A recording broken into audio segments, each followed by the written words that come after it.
Alright everyone, so we're sailing here in the main part of the harbour. This water we're sailing in is the Sound, or Öresund. Öresund is a sea that splits Denmark and Sweden, and it's a mix between fresh and salt water. You can see here on your left hand side you see a yellow boat. This is a harbour bus, and they sail back and forth here in the main part of the harbour, all the way down to the south harbour behind us and all the way up to the north harbour. And now we have just a little bit of time to learn some Danish.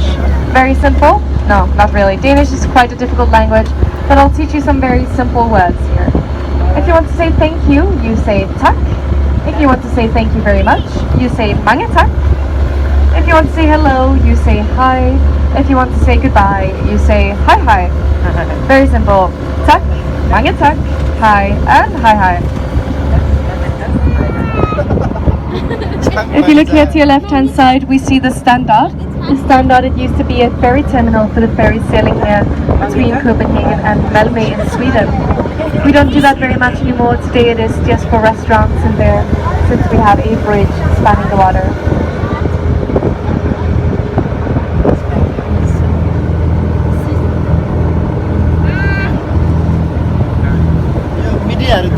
If you look ahead of us, you have the beautiful bridge, the Inner Harbour Bridge. And the Inner Harbour Bridge is a pedestrian and bicycle bridge finished just 3 years ago. And it's nicknamed the Kissing Bridge because when it opens and closes, it looks like two tongues meeting in the middle for a kiss.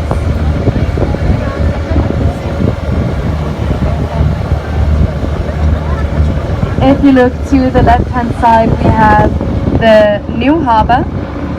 New Harbour, or Nyhavn in Danish, this is a man-made harbour, and it was dug to make a connection from the sea to the King's View Square behind it. If you look to your left now. And this was quite the red light district of Copenhagen for many years because of its many sailors that lived here.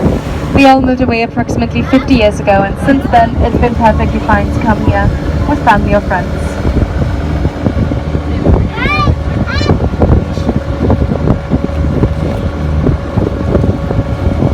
If you look here to your left hand side, we see a building made very much out of glass.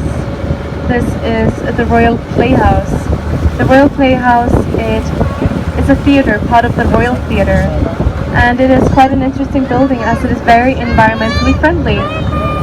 It is cooled down by the water we're sailing in right now, being pumped through pipes inside the air cycling system.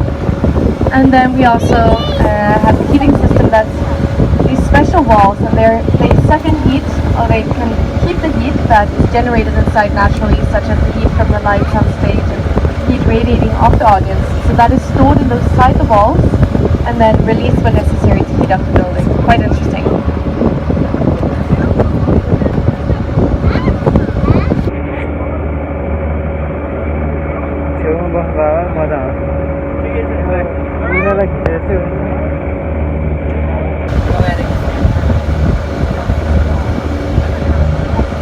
If you look to your left now, we're going to look upon the Royal Opera on the left.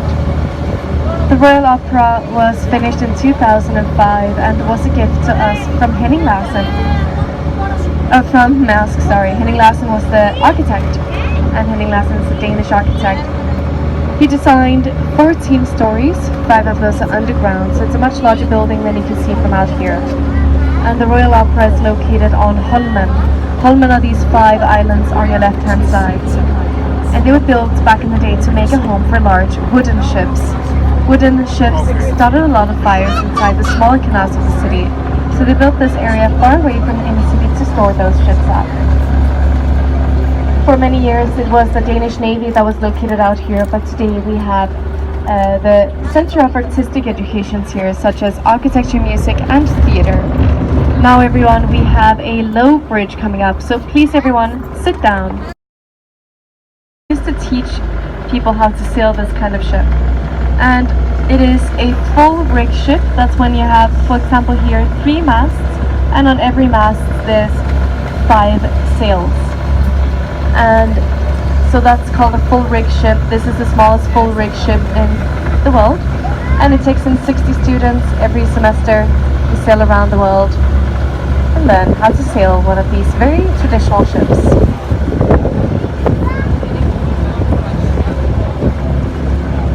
With the Pirates of the Caribbean restaurant.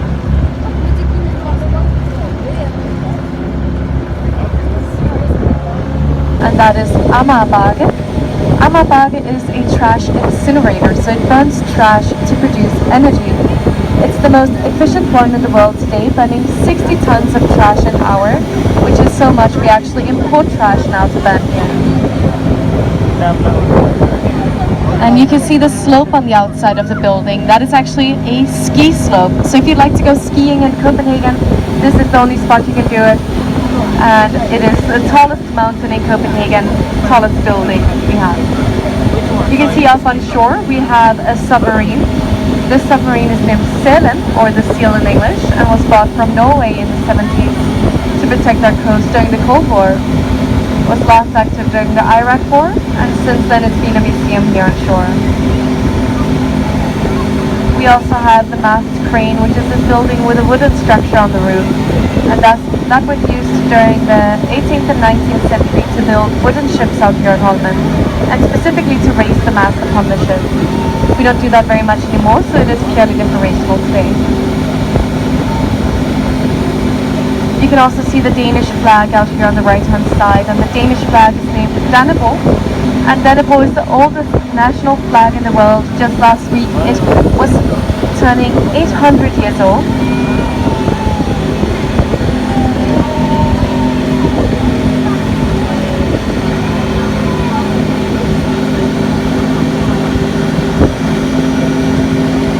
And now we have a view of the royal yacht Dannebro. Dannebro is the oldest royal yacht in the world. You can see it is very Danish. It's named after the Danish flag, Dannebro, and it's taken care of every year. They take it up out of the water, and it's used for royal visits around Denmark, and also a tour all the way up to Greenland and to Fire Islands.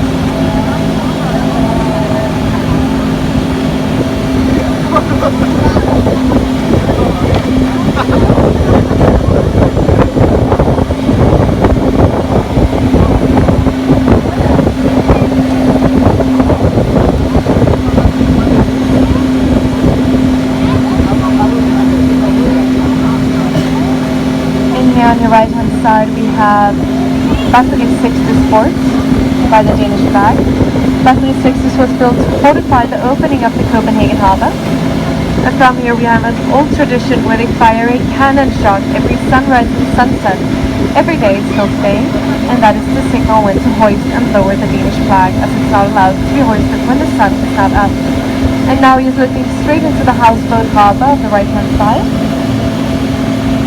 Further along we have the white sculptures that are supposed to symbolize people in exile.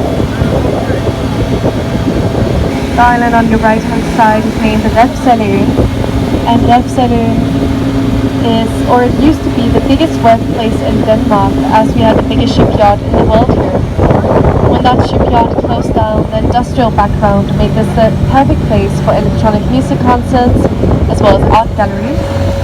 And this is where we have Copenhagen street food today. That's a large food market that's located out here on your right hand side. You can see all the people sitting here out on the dock.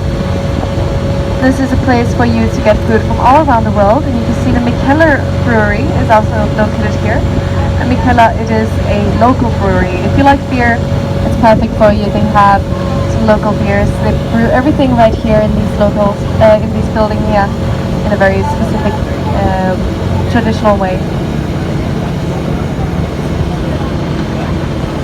View of the most famous Copenhagener, the Little Mermaid, and she's going to be on the right hand side of the boat in just a moment here. The Little Mermaid is of course from Hans Christian Andersen's fairy tales, and she was a gift to us from Carlsberg, the beer brewery. The owner of Carlsberg in the early 20th century fell deeply in love with the ballerina playing the Little Mermaid in the Royal Theatre. Here she is on our right hand side. He commissioned this statue by Edvard Eriksen, and Edvard Eriksen tried to make the ballerina pose nude for him, as it is a nude statue. She did not like that very much, I can tell you that. And in the end, Edvard Eriksen had to find a solution, so he had to ask his wife for a favor.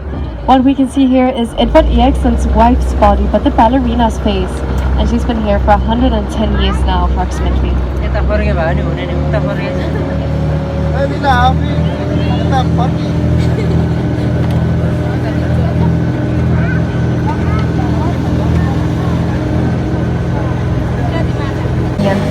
Her name is Queen Mary. And then we also have David by Michelangelo. Then we have the yacht Le Grand Bleu, the Big Blue in French. But actually it is a Russian ship. It's owned by a Russian family of these, and it is the largest private yacht in the world. You can see they have two very substantial boats on the roof here that they lodge with them, and then 4 smaller boats at least on this side.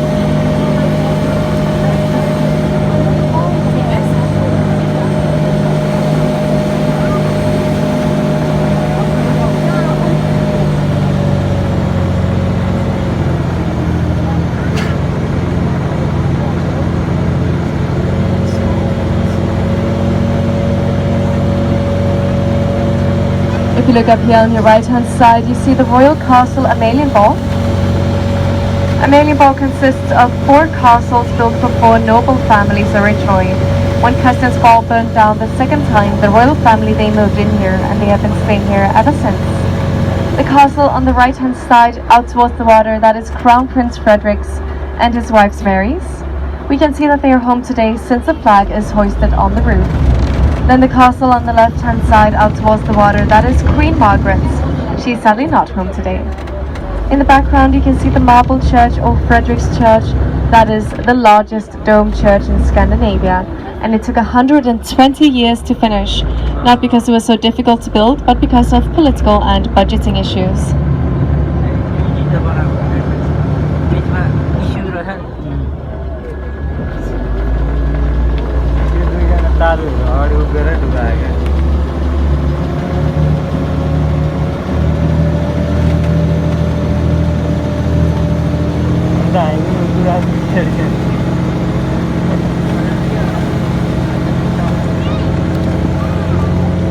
If you look up here on your right hand side, we have a sliver of land sticking out into the water, and that is Ophelia Square.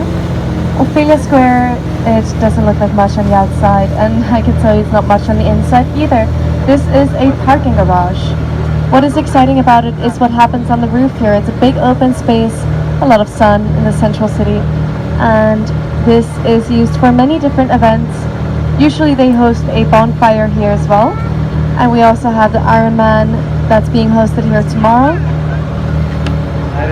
And it's named Ophelia Square after Ophelia in Hamlet by Shakespeare. Ophelia takes place here in Denmark, up in Kronborg Castle, north of here. And it was the opening play of the Royal Playhouse when they opened in 2008. So that's when this area gained that name and function.